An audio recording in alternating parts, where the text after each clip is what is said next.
মা, আজকে আমি বাইরে খেলতে যাব না। না বাবা, সন্ধ্যার পর এই গ্রামে বাইরে কেউ থাকে না। কেন মা? কারণ সন্ধ্যার পর সে বের হয়। সেই কে মা?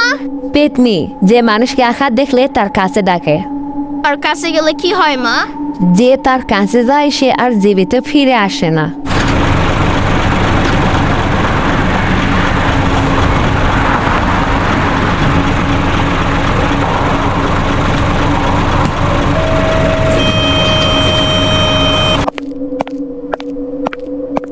আচ্ছা আঙ্কেল, এই গ্রামে কি কোনো মানুষ থাকে না নাকি? গ্রামটা এত নিস্তব্ধ কেন? আশেপাশে দেখতেছি কেউ নেই। বাবা, তুমি এই গ্রামে নতুন আসছো বুঝি? হ্যাঁ কাকা, আমি আজকে এই গ্রামে আসলাম।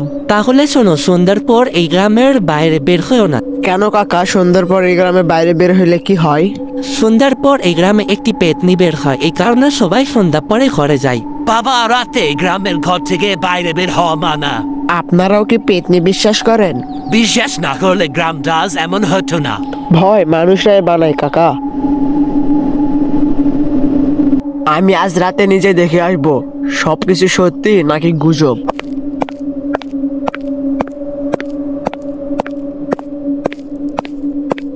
সবাই আমাকে ভয় পায়, কিন্তু তুমি আমাকে ভয় পালাচ্ছ না কেন? তুমি কি সত্যি পেতনি?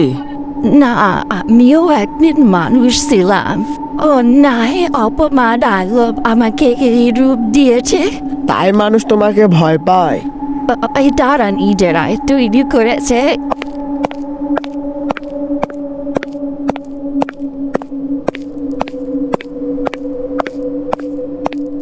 মা, আমরা ভুল করেছি, তুমি আমাদের মাফ করে দাও।